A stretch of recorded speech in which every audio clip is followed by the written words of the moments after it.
steel plant is very free to do so. Sir, you said you would need $100 million or $300 million. We have enough land in Nigeria, and we can give you one to start your steel plant. But Ajakuta, as it stands today, is not of commercial concern. It's a political and economic play. As we all know, just 2 days ago, President Trump of America said that he's going to do everything possible to revive the steel sector in America because of what it stands, because of what the people of America stand to gain with regards to job creation, even if it means increasing the tariffs for import steel. That is what Nigeria needs. It has nothing to do with sentiments of financial of money. And I'd like to say one more thing. Political will is one of the reasons why Ajakuta is laying moribund. And all the money in the world and all the technical expertise, even if every Nigerian today here becomes a steel expert, a metallurgist at that, if you do not have the political will and the decision from your heart, a patriotic movement, and leaders in place that will have this idea and share same vision, Ajakuta will not move. So, permit me, Mr. Speaker, I'm going to put before the nation a few of such conspiracies with respect to the few individuals who would mention. I would not in any way or manner speak of anything that I do not have proof for. I'm very much aware of the risk that this befalls me.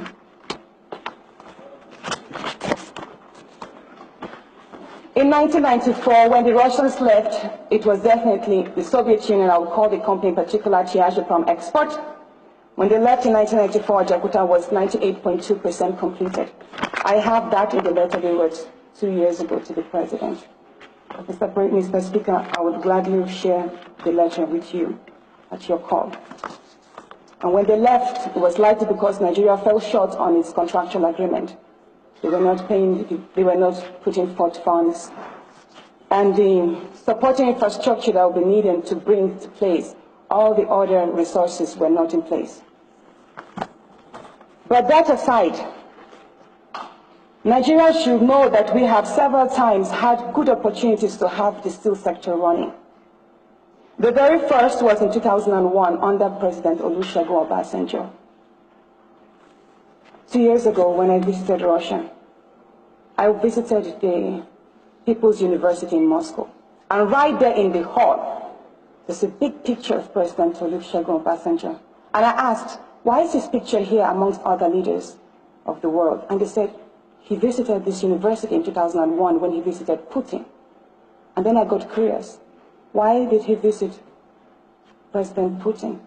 And then I got to know that on March 7th, 2001, there was actually a bilateral agreement entered into between Nigeria and Russia in furtherance to the transfer of high technology. And Ajakuta Steel was actually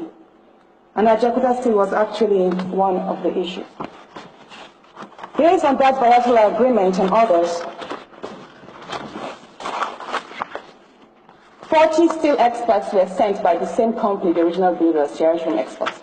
And they worked here alongside with Nigerian experts to develop the technical and financial reports, which were supposed to be used to formalize the revival and modernization of Ajakuta Steel Plant. But after that, surprisingly, the Nigerian side went quiet. In 2003, President Putin wrote a letter to President Obasanjo. Mr. Speaker, it's a short letter. Do you mind if I read that? It reads, Dear Mr. President, as we mentioned to you during our meetings in Moscow in March 2001, trade and economic cooperation between the Russian Federation and the Federal Republic of Nigeria has significant potential, good prospects for further development and deepening of relations. One of the important directions of cooperation between our countries in this sphere in the completion of construction and commissioning of metallurgical plant in Ajakuta town. The realization of this plant will contribute to the solution of a number of economic and social challenges faced by Nigeria in a strategic nature, setting an example of partnership in the field of industry and high technologies to lay the foundation for new joint plans in the energy sector telecommunications, and petroleum refinery. He went further to say, the Russian side has completed the preparation of technical proposals for the company in Ajakuta and worked through issues of financial provision. We hope the state enterprise, the Ajakuta Export, and its partner in Nigeria, which is the ministry, will soon be able to successfully conclude negotiations on this large-scale project and to begin its realization. Using this opportunity, Mr. President, I would like to confirm our mindset to a comprehensive strengthening of Nigerian-Russian relations. Yours faithfully, Vladimir Putin. I would like to say that at this point, the technical reports were already submitted to the Nigerian side. That's the ministry. And Russia had gone ahead to secure the monies that will be used to complete the plan from BNP Paribas.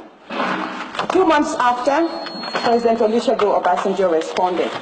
In his response, the only place where he mentioned Ajakuta, I'll read those. First of all, allow me to thank you for your kind message. Ajakuta really occupies an important place in our agenda, and I appreciate the fact that you also find this project a priority in our bilateral relations. I will not bore you with the rest of the content, but it has to do with supply of military equipment and stuff. That was the response our president gave in response to the letter from Putin. And the very next month after this letter, Ajakuta Steel and Niomco, which is the iron ore company in Itape, were given to a company called Solgas. Solgas Energy at that time was not qualified and had, well, permit me, I'm not supposed to give my own opinions. Solgas Energy was given the concession of Ajakuta and Itape. And if this honorable court, this honorable house recalls, probably from your archives, there was a session called a few months after, because the House was worried that no activities were taking place in Itape and Ajakuta. And the conclusion there to Solgas was they should go to Russia and partner with the original builders as technical experts. But they went to India and brought in IceBlack, which is known today as Global Infrastructure Nigeria Limited.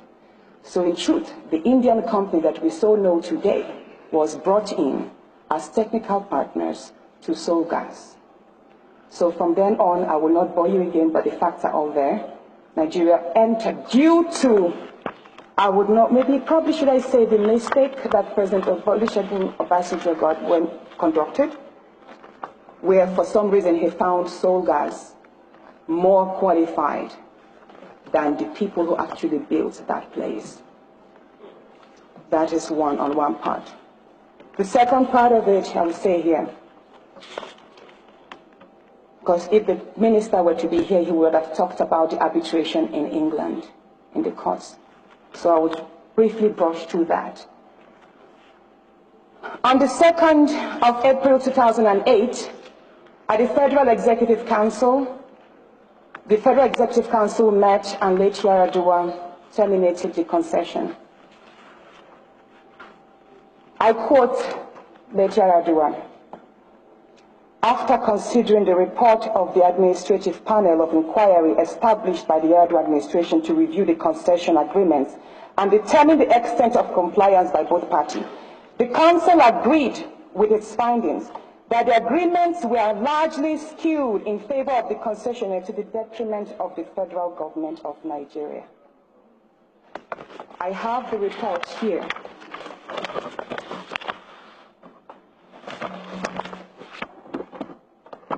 This is the Inua Magaji report, duly certified by the Ministry of Solid Minerals. It contains documents, facts, and figures, and even pictorial evidences of the vandalization that took place. I am surprised why Nigeria did not present this before the courts in England and rather said we have no proof. How can we have no proof? Why did the Solid Mineral, the minister, Honorable Kayode Fayemi, reconcession Itakpe back to the same people that vandalized it because there was no proof. This is the proof.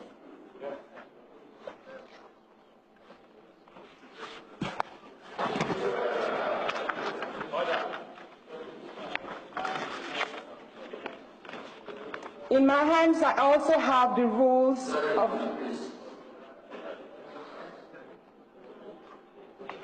In my hands, I also have the rules of the International Chamber of Commerce. The arbitration court had its first session, and this is the rules. From this report, when I read back, I read from page to page. It is signed here duly by the ex-Attorney General of the Federation, Mohammed Bello Adoke. I could tell here that Nigeria was clearly winning the case. If you read these rules, Mr. Speaker, I will submit this to kindly to you. You will tell them there was no reason for Nigeria to settle for out-of-court, go for out-of-court settlement. If we had proceeded this diligently, we would have had Ajakuta and Itakpe back in our hands. Well, it says in our hands technically, but for some clauses. Because towards the end, you could clearly state, it states here in 9.2.3, claimants, who is the global infrastructure, because they took us to court, claimants have not demonstrated enough, claimants have not proved enough sufficient evidence that they will suffer irreparable harm. All the points here were claimants have not demonstrated, claimants have not demonstrated. So you may read this. Nigeria was clearly winning. But to our surprise, the Attorney General applied for an out-of-court settlement and President Jonathan granted. The out-of-court settlement brought about the reconcession agreement. And the terms of the reconcession agreement stated that Itakpe should be given back to Global Infrastructure Nigeria Limited because Nigeria owes Global Infrastructure Nigeria Limited $525 million. If you recall, the Minister, Honorable Kayode Fayemi, said several times that it was the court in London that actually told us to pay that amount, and Nigeria does not have $525 million. Therefore, the only option we have is to give Itakpe back to them to complete their 8 years. They complete the 10 years since they had done 3 years. Permit me, I would like to read from the letter, the memo the Attorney General Adoke wrote to President Jonathan on the 12th of December. It's duly signed by his signature, after each page attested.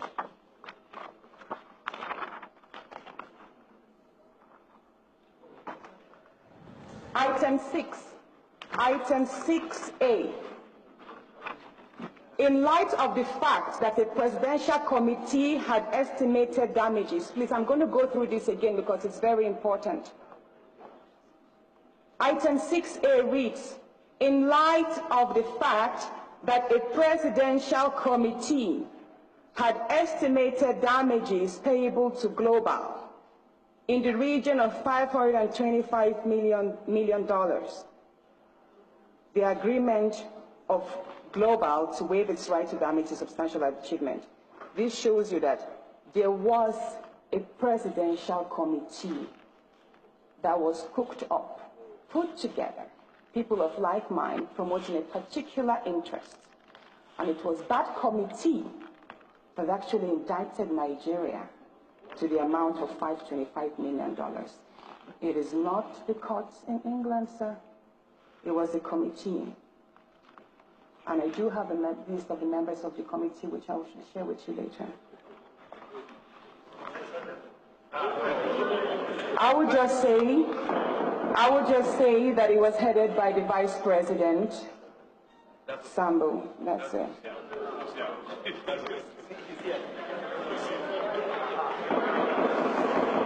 But people from the Attorney General's office, people from representatives from BPE, they were all present, sir.